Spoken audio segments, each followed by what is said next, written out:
In the last few sessions, we have discussed about the concept of time and the concept of distance. In particular, we have discussed the methods by which we can measure the distance between different astronomical bodies such as Sun, Moon and other planets. We have also discussed the methods by which one could measure the circumference and the radius of the Earth almost 2000 years ago. In today's session, we would like to discuss the concept of motion for astronomical objects. In other words, when you combine the notion of time and the position for heavenly bodies in the sky. In particular, today we are going to discuss how Kepler arrived at his laws for planetary motion. In order to appreciate the Kepler's law, we should recall the first model of the universe, the so-called geocentric model of the universe. It was written down by Ptolemy in 200 AD. In this model, Earth sits at the center of the universe, and the remaining bodies in the sky, such as Sun, Moon and other planets, orbit around the Earth. The Ptolemy's model of geocentric universe remained unchallenged for 1400 years. However, by then there were several observations which were in tension with the Ptolemy's model of geocentric universe. In 1543 AD, a book was published by Nicolaus Copernicus in which he described the so-called heliocentric model of the universe. In contrast to the geocentric model of the universe, in Copernicus' model, the Sun sits at the center and the planets orbit around the Sun. Copernicus' model was able to explain the observed phenomena better than geocentric model.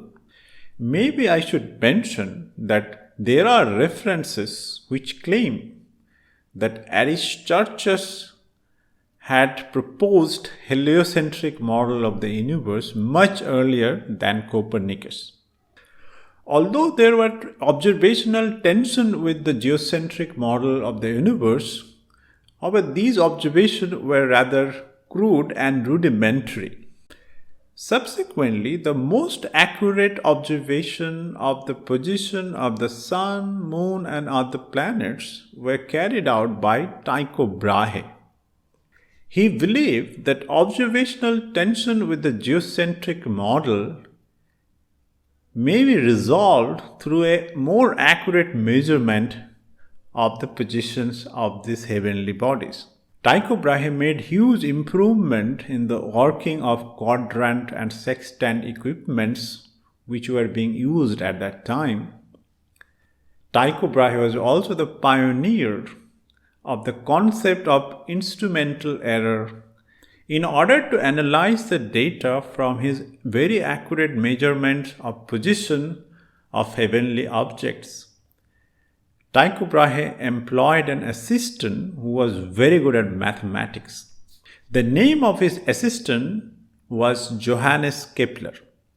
After analyzing the data collected by Tycho Brahe, Kepler was able to fit all the data in three empirical laws. These laws are now famously known as Kepler's laws for planetary motion. The first law of Kepler, which is also known as the law of elliptical orbit, says that the orbit of a planet is an ellipse and the Sun is located at a focus of the ellipse. Let me draw a diagram of an elliptical orbit, and as you see here, the Sun is located at a focus. As you know, the equation of an ellipse in Cartesian coordinates can be expressed as x square over a square plus y square over b square equal to 1. By choosing the polar coordinate with the origin at the focus, one can also express the equation for an orbit in the form as you see it here.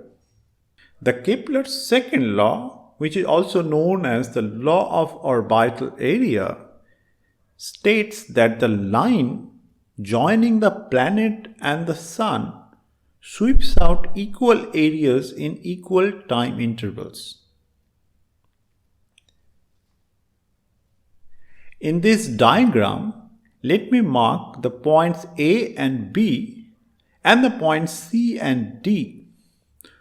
So when the planet is further away from the sun, it moves slowly compared to the situation when the planet is closer to the sun, such that delta A over delta T, which is also known as the aerial velocity, is a constant. Kepler's third law, which is also known as the law of harmonics, states that the square of the orbital period of a planet is directly proportional to the cube of the semi-major axis of the orbit.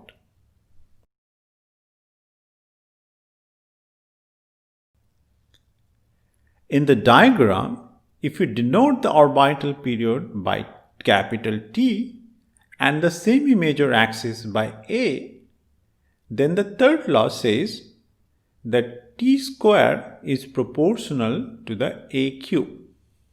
Later on, Isaac Newton formulated his celebrated laws of motion and the laws of gravitation to precisely derive the Kepler's law, which were based on empirical data.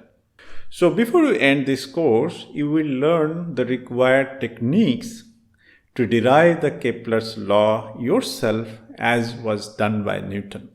Now let me share a small story. Can you guess whether Tycho Brahe was very happy with Kepler's analysis? Answer is no. He was in fact very unhappy.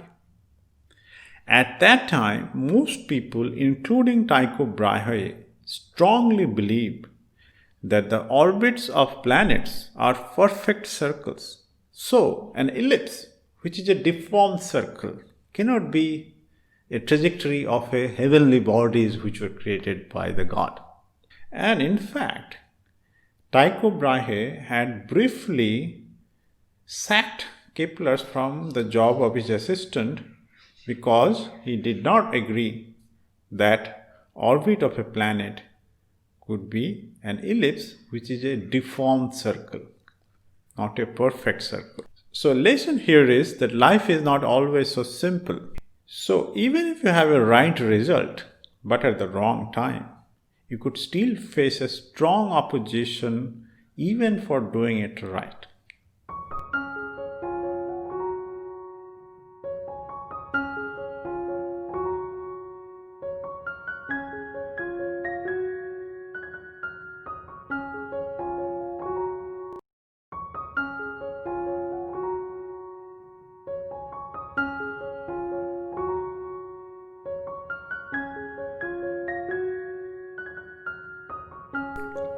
I hope you have enjoyed today's session. And if you have any question, comment or suggestion, please feel free to write them below in the comment section. And if you like to follow the physics discussion here, then you're welcome to subscribe to this channel.